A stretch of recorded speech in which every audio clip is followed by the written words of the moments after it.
Hey friends, welcome back.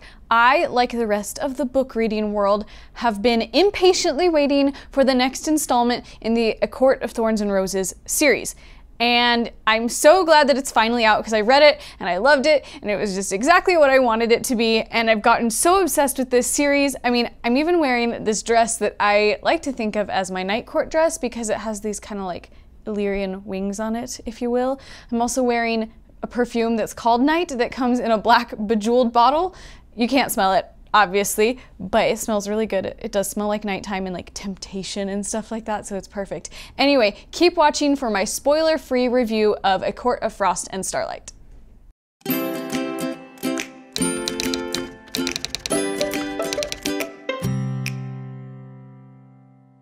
So the truth is, I actually had some issues with this series when I first started it, so a little background on that. I read the first book, thought it was just okay, I wasn't crazy about it.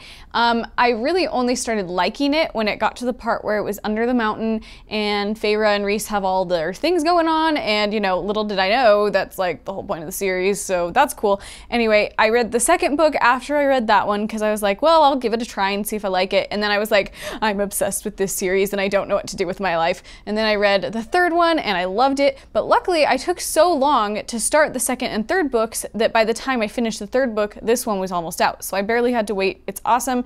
I know a lot of you had to wait like an entire year to get this book. So, you know, good job on you, patiently waiting for the book. So a couple of notes, too, in fact, before you read this book that are really important to know, I think. First of all, this is a novella. This is shorter than most of Sarah J. Maas's books. It's only like 220 pages. So if you're looking for something that's like one of her full-length novels, you're not going to find it here. She usually writes 500 to 700 page books. So clearly we're not going to get the same amount of story, the same amount of character development, the same amount of arc that we get in her regular length novels.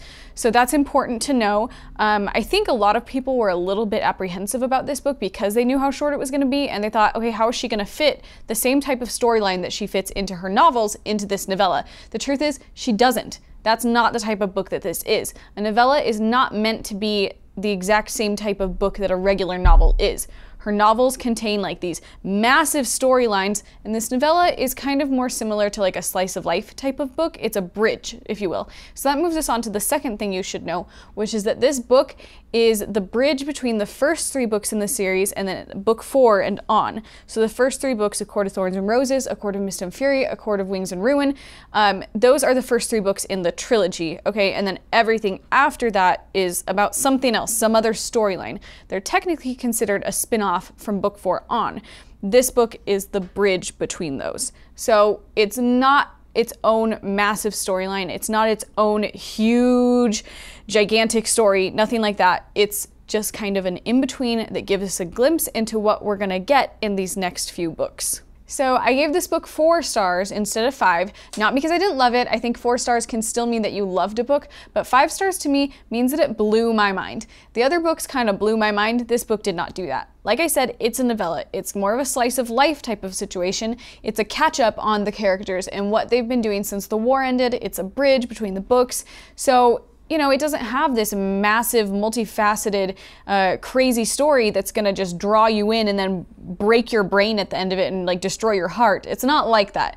Okay, so that's why I can't give it 5 stars, because to me, that's something that doesn't deserve 5 stars.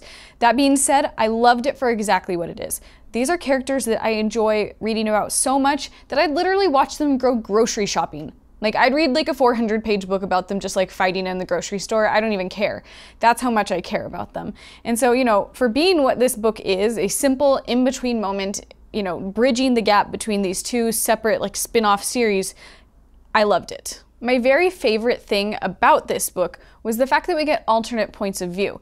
I'm not going to spoil it, I'm not going to tell you who you get these points of view from, but you know, in the other books we mostly just get Feyre, we get a little bit of Rhysand in the third book, but that's not typically how the books function. This book you get a couple of different perspectives, which is really cool. That's my favorite thing when authors do that. Because for me, reading everything from Feyre's point of view, although I enjoy it, I don't get as much insight into the other characters. And that's okay, you know, because not every book needs that, but because this book is a bridge, it really helped me understand why these characters were making the choices they were making, what they were going through after the war, because of course they're all going to be feeling so many things and dealing with so many emotions. it was nice to get those perspectives and kind of understand what they were dealing with, what they're going to be dealing with in future books, the challenges they're going to need to overcome, and it was also helpful to understand the backstory to some of these characters. You know, there are a lot of motivations that we just don't know yet because we only get things mostly from Feyre's perspective. I like knowing those backgrounds. I like knowing the reasons why characters are doing what they're doing. To me, it's just so much more helpful in empathizing with the character, understanding why they're doing what they're doing, even if it's like kind of upsetting sometimes.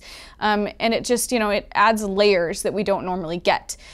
It's a little confusing perhaps in this book because you get like these different perspectives and then you get a sneak peek of the next book and it kind of shifts what you think might be happening in that next spin-off series. So again, I'm not going to spoil anything, but the sneak peek that you get makes you think maybe things are not going in the direction you think they're going when you read this and you have these separate perspectives from characters, because it's not really focused on the same person from the sneak peek and the perspective shifts. My biggest complaint about this book, which isn't even a big one because I for the most part enjoyed this book quite a bit, but my biggest complaint would be that for some of the characters it feels like they made a lot of progress at the end of the third book that now they're taking like 3 steps back in this book. And at times it felt a little bit abrupt, and it's understandable to a degree because it's like, okay, they just went through this massive war with basically the entire world, okay, and they're all struggling after that point.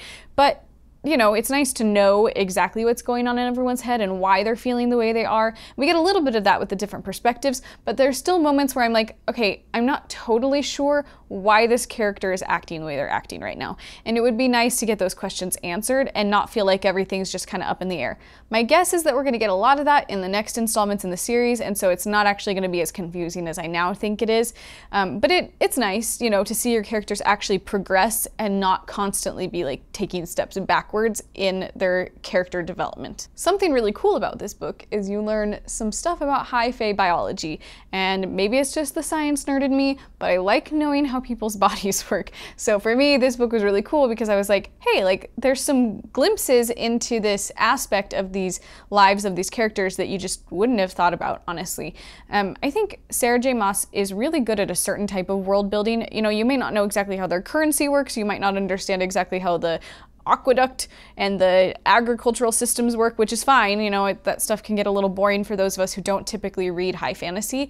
What I love is that she always throws in these little aspects of the world that you're like, oh, so that's how that works in this fairyland. Okay, that actually makes a lot of sense. So you can tell she thinks these things through, and that's really clear in this book from all the details she gives. Something that's important to remember about this book and the series as a whole is that there are sexy parts. So if that's not something you're okay with, don't pick up this series because you're gonna get a lot of it. And if you do pick up this series, just remember it's not safe for work. It's also not safe for reading at the salon, NSF rats, okay? Because it's super awkward when you're reading the book and your hairdresser's behind you and she can see everything you're reading and you're trying to keep the book like this closed so that you can still read it and you don't want her to know what you're reading. Okay, I want to go blonde. I don't want to get chastised for what I'm reading. I don't need my stylist knowing everything that's going on in my head or going on in the book. So just, you know, be safe, read at home, or be prepared for nosy strangers seeing all of that fun stuff happening. Overall, I really loved A Court of Frost and Starlight. It made me super happy. It filled that deep void in my soul that books create and heal. It's exactly what it needs to be, in my opinion. It serves its purpose perfectly. I think that some people might be expecting a lot out of it that they're not going to get, and that's really unfortunate because I think it does exactly what it says it's going to do. It just bridges the gap. So if you want to pick it up or you want to pick up the series in general, do so. Let me know in the comments if you love it as much as I do. It's okay if you don't like the first one because I didn't like it that much either, and it took me a little bit to get into it. So, you know, just let me know what you think. We can talk about it, discuss it. Be sure to like and subscribe. There is also a link in the bio that is a blog post where I talk about my predictions for the series, so you can also comment, let me know what your predictions are, because I'm curious what everybody thinks is going to happen after they read the different points of view and after they read the sneak peek for the next book. So thank you so much for watching. Have a great night.